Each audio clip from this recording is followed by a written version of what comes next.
अस्सलामुअलैकुम my social media family. उम्मीद करती हूँ कि आप सब लोग हिफ्ज़-ओ-अमान से होंगे, खुशबाश होंगे। सियासी तज्ज़ियों और तबसरों के साथ आपकी खिदमत में हाजिर हूँ। जैसा कि आप लोग जानते हैं कि फैज़ हमीद जो हैं, अब उनको जनरल रिटायर्ड तो कह नहीं सकते, क्योंकि अब उनके ख़िलाफ़ बाकायदा तौर पर कोर्ट मार्शल की तैयारी शुरू हो चुकी है। और आपको ये भी पता है कि उनसे मुतल्लिक जो है वो शवाहिद काफ़ी अर्सा पहले इकट्ठे हो गए हैं। टॉप सिटी का जो केस का मामला है उसके बारे में भी आप लोग जानते हैं, मगर क्या आप लोग जानते हैं कि उनके बारे में ये बात भी सामने आ रही है कि इस केस के अलावा भी 3 केसेस उनके ऊपर हैं जो कि बहुत ही संगीन केसेस होने जा रहे हैं। क्या आप लोग जानते हैं कि अरशद शरीफ के कत्ल का मामला और उसकी कड़ियाँ जो हैं वो जाकर मिल रही हैं किसके साथ? फैज़ हमीद के साथ। क्या फैज़ हमीद ने वाकई अरशद शरीफ को कत्ल करवाया? क्या फैज़ हमीद जो हैं उनके साथ जो उनके मज़ीद 3 केसेस खुलने वाले हैं वो सारा कच्चा चट्टा खोल देंगे? क्या फैज़ हमीद जो हैं वो इमरान खान को डिक्टेट कर रहे थे और आर्मी जनरल्स के जो नाम डाले जाते थे, कभी डर्टी हैरी तो कभी कोई, उन सब के ख़िलाफ़ जो काम करवाने वाला, जो डिक्टेट करने वाला शख्स था, क्या वो फैज़ हमीद हैं या कोई और है? इन तमाम मामलात के ऊपर बात करेंगे। फैज़ हमीद के लिए आने वाले दिन बहुत ख़तरनाक होने वाले हैं और साथ में इमरान खान को असैसिनेट करने की तैयारियां की जा रही हैं, इमरान खान को मारने की तैयारियां की जा रही हैं। क्या वाकई इमरान खान को मारा भी जाएगा या सिर्फ ये अफवाहें हैं, या क्या आपको लगता है कि इमरान खान के आने वाले दिन जो हैं वो मिलिट्री ट्रायल में जो है उनके साथ क्या हशर नशर होने वाला है? और इसके अलावा ये कि फ़ौज के अंदर वो कौन से लोग हैं जो फैज़ हमीद के साथ मिले हुए थे और वो सारा जो एक नेटवर्क है उसके बारे में क्या क्या बातें हैं, इसके बारे में फैसल वाउडा ने भी कुछ राज खोले हैं और इसके बारे में जो है वो जो हामिद मीर हैं उन्होंने भी कुछ राज खोले हैं। हालांकि ये दोनों ही ख़ास तौर पे हामिद मीर जो हैं वो कोई इतने क्रेडिबल पर्सनैलिटी नहीं है, लेकिन बातें कुछ इस तरह की हैं कि उनको रद्द नहीं किया जा सकता। तो चलिए जनाब शुरू करते हैं पहली खबर से। तो जनाब अब मैं आपके सामने बड़े होशरुबा किस्म के इंकशाफात जो हैं वो करने जा रही हूँ और बहुत सारे सबूत इकट्ठे कर रही थी ताकि जब आप लोग एडिटेड वीडियो देखें तो वो सबूत जो हैं वो साथ साथ मैं आपको दिखाती भी जाऊँ। इस वक्त आपके सामने वकास अमजद का एक ट्वीट है जिसको परवेज़ संधेला ने भी ट्वीट किया था और ऊपर उन्होंने लिखा कि ये क्या हुआ। मैं इसे इस तरह नहीं कहूँगी, मैं इसे कहूँगी कि प्लान तो बढ़ गया। वो किस तरह? ये वकास अमजद जो हैं इन्होंने प्लान लिखा और उस वक्त ये सिर्फ इन्होंने नहीं लिखा, पीटीआई का हर रहनुमा इस प्लान को कॉपी पेस्ट करता था, ट्विटर पे लिखता था, सोशल मीडिया पे लिखता था और दूसरी सियासी जमातों का मजाक उड़ाता था और तमाम सियासी जमातों को चैलेंज करके ये लोग कहा करते थे कि हमारा जो प्लान है वो 2020 से लेके 2030 तक का ये प्लान है। अब इस प्लान के अकॉर्डिंगली इन्होंने क्या प्लान किया हुआ था? इन्होंने ये प्लान किया हुआ था कि 2020 में जो आर्मी चीफ होंगे वो कमर जावेद बाजवा होंगे और वज़ीर आज़म इमरान खान होंगे। 2025 में इन्होंने प्लान बनाया हुआ था कि आर्मी चीफ जनरल फैज़ होंगे जिनका आज कोर्ट मार्शल हो गया है और वज़ीर आज़म इमरान खान होंगे। और 2030 में इन्होंने प्लान बनाया हुआ था कि army chief general Asif Ghafoor होंगे और उस वक्त के जो सदर होंगे वो इमरान खान होंगे और तब तक सदारती निज़ाम आ चुका होगा। वो अल्लाह ताला कहते हैं ना कि ए इब्न आदम एक तेरी चाहत है और एक मेरी चाहत है, होगा वो जो मेरी चाहत है। ये वो दौर था जब ये लोग दूसरी जमातों का मजाक उड़ाते थे, उनको चिढ़ाते थे और मरीम नवाज़ जो हैं वो रोती भी लगती थी। मरीम नवाज़ ने तो इस हवाले से बयान भी दिया था कि कोर्ट मार्शल होना चाहिए और कार्रवाई होनी चाहिए जनरल फैज़ हमीद के ख़िलाफ़। मैं आपको सुनवाती हूँ कि माजी के दरीचों से ज़रा वो बयान सुनिए जब मरीम नवाज़ ये कहा करती थी कि किस तरह से जनरल फैज़ हमीद के ख़िलाफ़ उनके पास बाकायदा तौर पर सबूत मौजूद हैं। Have a look. आपके ख्याल में जनरल फैज़ हमीद का कोर्ट मार्शल होना चाहिए? बिल्कुल होना चाहिए। और मैंने तो जब वो सिटिंग VGIS आए थे मैं उनके ख़िलाफ़ कोर्ट में गई थी, मैंने एप्लीकेशन जमा कराई थी, मैंने वो सबूत भी साथ अटैच किए थे जिसके अंदर सबसे बड़ा सबूत ये था कि वो उस वक्त के जो इस्लामाबाद हाई कोर्ट के जज थे शौकत अजीज़ सदीकी साहब उनके घर गए थे और उनको कहा था कि नवाज शरीफ को आपने सज़ा देनी है, मरियम को आपने सज़ा देनी है और बेल नहीं दी। तो आपको याद होगा उनका ऑन रिकॉर्ड ऑन कैमरा ये स्टेटमेंट्स दिए और तो मैंने ये कहा कि आपको कैसे पता है कि सज़ा होगी? मैंने कहा ये हमारी 2 साल की मेहनत, 2 साल जो वो मेहनत करते रहे हैं, उसके बाद जो 4 साल उन्होंने इमरान को लाने के बाद 4 साल जो इस मुल्क को तबाह और बर्बाद करने के लिए मेहनत की है। जी तो आपने सुना। फिर मियाँ मोहम्मद नवाज शरीफ का आपको गुजरांवाला वाला जलसा तो याद होगा जो उनके गले पड़ गया था। आपको याद होगा कि जब लंदन में बैठकर वो गुजरांवाला के जलसे से उन्होंने खिताब किया था, उसमें उन्होंने कमर बाजवा और साथ में जनरल रिटायर्ड फैज़ हमीद, अब तो जनरल रिटायर नहीं ना, अब तो उनका कोर्ट मार्शल होने मतलब शुरू हो चुका है प्रोसेस, तो अब वो जनरल रिटायर तो नहीं, अब फैज़ हमीद कहूँगी खाली। तो फैज़ हमीद के बारे में नवाज शरीफ ने क्या कुछ कहा था? Have a look. और जनरल फैज जनरल फैज, ये सब कुछ आपके हाथों से हुआ है, जवाब भी आपको देना होगा। जी जनाब, आपने देखा, आपको मियां मोहम्मद नवाज शरीफ की वो तस्वीर, वो लम्हा, वो तस्वीर नहीं है, वो एक लम्हा है जो कैद हो गया। आपको मियां मोहम्मद नवाज शरीफ का वो लम्हा याद होगा जब वो आसमान की तरफ देखकर ऐसे उंगली का इशारा कर रहे थे और अल्लाह ताला से कह रहे थे कि अल्लाह, मैं अपना मामला तेरे पर छोड़ता हूँ। और मियां मोहम्मद नवाज शरीफ के साथ और इस जमात के साथ और जितनी भी ज़्यादतियाँ इमरान खान ने करवाई, ये वो इमरान खान थे ना जो कहा करते थे कि ओए मैं तुम्हें मूंछों से पकड़ के घसीटूंगा, और कहा करते थे कि तुम्हें मैं ज़मीन पर सुलाऊंगा और मैं तुम्हारे एसी निकाल दूंगा। और वो कहाँ गए वो तमाम लोग? आज वो अडयाला जेल के मज़े चख रहे हैं। वो जो राना सनाउल्लाह की कमर में दर्द था तो ज़मीन पे चीनी बिछा के और उनको लिटाया जाता था और वहाँ से मॉनिटरिंग होती थी इमरान खान के थ्रू। आप सोचें कि आज वो तमाम लोग जलीलो ख़ार होकर रह गए हैं। दो क्लिप्स आपको सुनवाना चाहती हूँ। DGI-SPR ने पिछले दिनों एक प्रेस ब्रीफिंग की थी और उसमें उन्होंने साफ तौर पे जो कहा था वो हर्फ ब हर्फ पूरा हुआ है।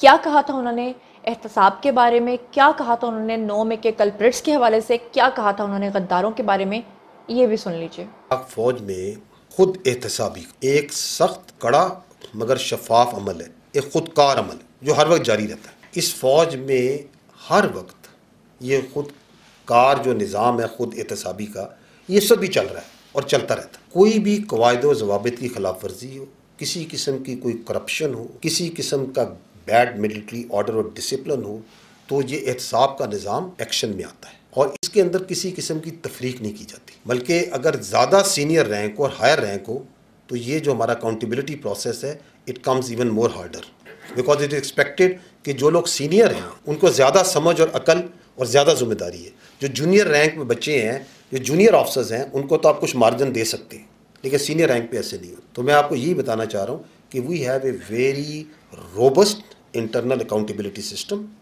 विच is working all the time in different domains वो काम कर। जैसा कि फैज़ हमीद के बारे में 1 साल पहले से मैंने आपको बताना शुरू कर दिया था। अगर अभी भी आप मेरी प्लेलिस्ट में जाएं, आप जाकर 1 साल पुराने मेरे वीडियोस देखें तो मैंने किस तरह से फैज़ हमीद के ऊपर पूरी एक सीरीज़ बनाई थी और मैंने बताया था कि उनका कोर्ट मार्शल होगा।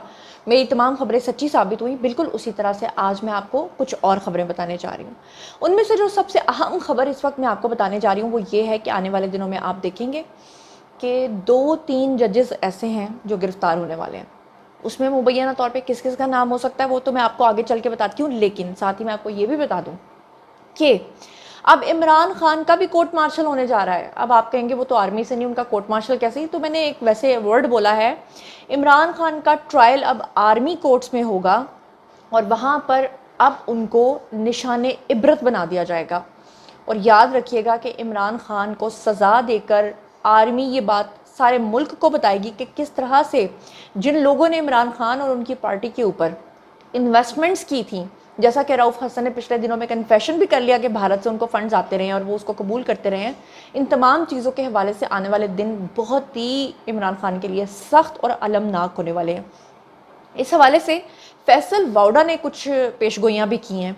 उन्होंने कहा कि 9 में वाक़े का ट्रायल अब आर्मी कोर्ट में होगा और उन्होंने कहा कि व्लॉगर्स और तज्जिया निगारों का भी एहतसाब होने जा रहा है। इसके अलावा उन्होंने कहा जो बाहर से बैठकर पाकिस्तान के ख़िलाफ़ रोज़ हर्जा सराई करते हैं, बकते हैं, उनकी भी बारी आ रही है। इसके अलावा उन्होंने कहा कि टॉप सिटी केस जिसमें गिरफ़्तार किया गया है फैज़ हमीद को, ये एक बहुत मामूली केस है। इसमें उन्होंने कहा कि अब मामला पाकिस्तान से बगावत का है, क्योंकि आपको पता है कि इमरान खान जो है वो खुलेआम ये ऐलान कर चुके हैं वो पाकिस्तान को तोड़ने के लिए आए थे और उनका मिशन जो है उसके बारे में डॉक्टर इसरार अहमद ने जो है वो इतने साल पहले बताया था। लेकिन यहाँ पर मेरा शिकवा जो है वो इस वक्त इस्टेब्लिशमेंट से भी है कि जब एक मजहबी पेशवा, एक मजहबी शख्सियत डॉक्टर इसरार अहमद और हकीम सईद जैसी शख्सियात ने 25-25 साल पहले बता दिया था कि इनको ख़रीद लिया गया है, इनके ऊपर इन्वेस्टमेंट हो चुकी है, तो फिर इनको आप लोग इक़्तिदार में क्यों लेकर आए?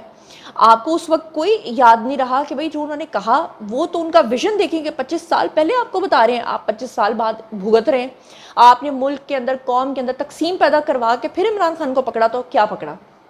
बहरहाल फैसल वाउडा ने क्या कहा वो भी सुन लीजिए। नंबर 2 ये कि 9 मई का वाकया आर्मी ट्रायल कोर्ट में ही होगा मोस्ट लाइक। अच्छा, ठीक है जी, यानी खान साहब का भी ट्रायल आर्मी मिलिट्री ट्रायल ही होगा। ठीक है, ये इसकी पॉसिबिलिटी अब बहुत ज्यादा है। नंबर 3 वी लॉगर्स, एनालिस्ट जो गलत को भी सही कहते थे, उन सब का भी एहतसाब होने जा रहा है।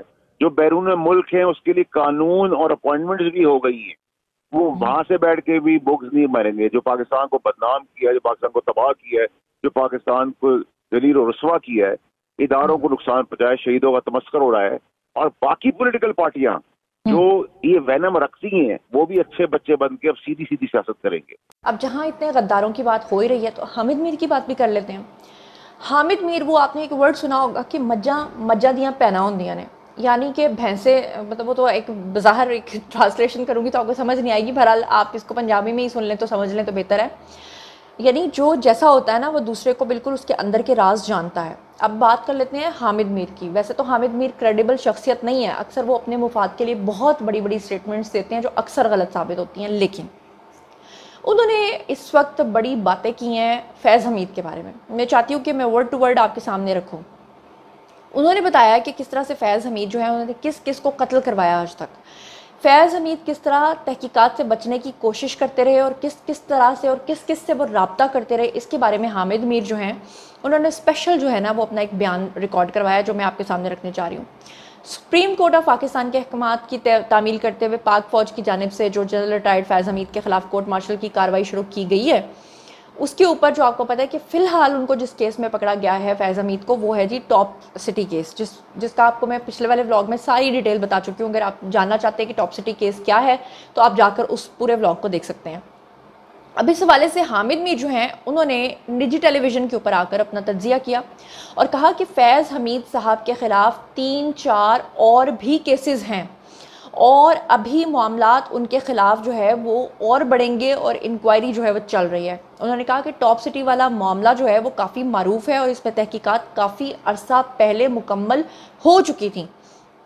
उन्होंने कहा कि फैज़ हमीद ISI के सरबराह रहे हैं, कोर कमांडर पेशावर भी रहे हैं, उनकी पाकिस्तान की सियासी अशराफिया में काफ़ी ताल्लुकात भी थे, वो अपना असर और रसूख इस्तेमाल करके तहकीकात से बचने की कोशिश भी करते रहे। यानी पिछले दिनों जो उनके खिलाफ तहकीकात हो रही थी वो मुख्तलिफ शख्सियात को इन्फ्लुएंस भी करते रहे हैं। इस वक्त जो उन्होंने कहा मौजूदा वज़ीर आज़म हैं शहबाज शरीफ साहब, उनसे उन्होंने मुलाकात की सर तोड़ कोशिश की कि किसी तरीके से वो उनसे मुलाकात कर लें। उन्होंने कहा कि वो उनको पैगामात भिजवाते रहे, बल्कि शहबाज शरीफ की काबीना में शामिल कुछ लोगों ने भी सिफारिश की कि जनरल फैज़ के साथ आप मुलाकात जो है वो कर लें, मगर उन्होंने कहा कि शहबाज शरीफ ने जनरल फैज़ के साथ किसी भी किस्म का रब्ता करने और उनसे मुलाकात करने से इनकार कर दिया, क्योंकि ऑब्वियसली पीछे मियां मोहम्मद नवाज शरीफ होंगे, उनकी मर्ज़ी के बगैर वो किसी से मुलाकात नहीं कर सकते। हामिद मीर ने कहा कि इसके बाद हाल ही में कुछ इन्वेस्टिगेशंस भी हुई हैं। जनरल फैज़ के बारे में ये अफवाहें फैलाई जाती थीं कि वो बड़ी पाबंदियों का शिकार हैं और वो कस्टडी में हैं या वो हाउस अरेस्ट हैं। उन्होंने कहा ऐसी कोई बात नहीं थी, वो बिल्कुल आज़ाद थे और उनकी आज़ादी उनकी मुश्किलात का पेश खैमा साबित हुई। उनका कहने का मकसद है कि जानबूझ के उनको ढील दी गई थी ताकि उनको वॉच किया जा सके कि उनकी क्या क्या सरगर्मियाँ हैं। उन्होंने कहा कि उनके राब्तों को मॉनिटर किया जा रहा था। इस दौरान भी पता चला कि जनरल फैज़ हमीद का 9 मई 2023 के वाक़यात की प्लानिंग में भी किरदार था। अब देखिए 9 मई के प्लानर भी वो निकले हैं। उन्होंने कहा कि बगावत की जो कोशिश थी इसमें भी उनके मशवरे शामिल थे। हामिद मीर ने यह दावा भी किया कि पिछले साल फैज़ हमीद के हवाले से कुछ शवाहिद मिले थे, जबकि वो DGISI थे तो उन्होंने कुछ सियासी शख्सियात और सहाफ़ियों को कत्ल कराने की कोशिश भी की थी। इस सिलसिले में बाकायदा कुछ सबूत भी हासिल हुए हैं, यानी कि अगर फैज़ हमीद ने वाकई किसी को कत्ल करवाया है तो वो सहाफ़ी कौन से हो सकते हैं, उसमें अरशद शरीफ का नाम भी आ सकता है। सोचिए, और अगर अरशद शरीफ के कत्ल में फैज़ हमीद शामिल हुए तो सोचें कि फैज़ हमीद जो हैं उनका आने वाले दिन जो है उनके लिए कितने मुश्किल हो सकते हैं। सोचिए, छोटी बात नहीं है अरशद शरीफ के कत्ल वाली, क्योंकि इसमें मुराद सईद पहले से ही भागे हुए हैं, मुराद सईद पहले से ही मफरूर हैं। हामिद मीर ने कहा कि हुकूमत को थोड़े दिन पहले ही इनके बारे में पता चला है कि वो अभी भी पाकिस्तान तहरीक इंसाफ के कुछ रहनुमाओं के साथ राब्ते में थे और उनको डिक्टेट करने की कोशिशें करते रहे थे। और इस सिलसिले में PTI के एक रहनुमा ने अपनी पार्टी क़यादत को शिकायत भी की थी कि जनरल फैज़ हमसे रब्ता करके हमें डिक्टेट करने की कोशिश करते हैं, तो हम क्या करें। जिस पर उन्हें ये कहा गया कि आपको उनकी बात सुनने की कोई ज़रूरत नहीं है। ये बात हुकूमत तक पहुँच गई और इस पर वज़ीर आज़म शहबाज शरीफ ने तहकीकात का आगाज़ भी किया। हामिद मीर ने यह भी कहा कि टॉप सिटी के अलावा 3 और मामलात हैं जिसमें फैज़ हमीद के ख़िलाफ़ जो हैं वो तहकीकात हो रही हैं। अब आप ये अंदाज़ा कर लें कि फैज़ हमीद ने जो ये बात की है और फैसल वाउडा ने जो कहा है कि मिलिट्री ट्रायल होने जा रहा है, कोर्ट मार्शल भी होने जा रहा है, लेकिन जो उन्होंने कहा कि बड़े बड़े लोग इसमें पकड़े जाएंगे, इसका मतलब है कि मामला सिर्फ फैज़ हमीद तक नहीं रुकेगा, बल्कि फैज़ हमीद के साथ फ़ौज के अंदर ऑन ड्यूटी जो भी जर्नैल या जो भी आपको सीनियर लोग नज़र आएंगे, उनके खिलाफ भी आने वाले दिनों में कार्रवाई होने जा रही है। इसके अलावा इमरान खान जो हैं वो तो फट्टे चढ़ने लगे हैं, ये मैं आपको पहले से एडवांस में बता रही हूँ, क्योंकि आर्मी चीफ ने अभी थोड़े दिन पहले एक उलमा के साथ जो एक प्रेस कॉन्फ्रेंस की, वो एक समझ लें एक इवेंट था, उसमें उन्होंने साफ तौर पे ये बात कही थी कि कई आसिम मुनीर पाकिस्तान के ऊपर कुर्बान।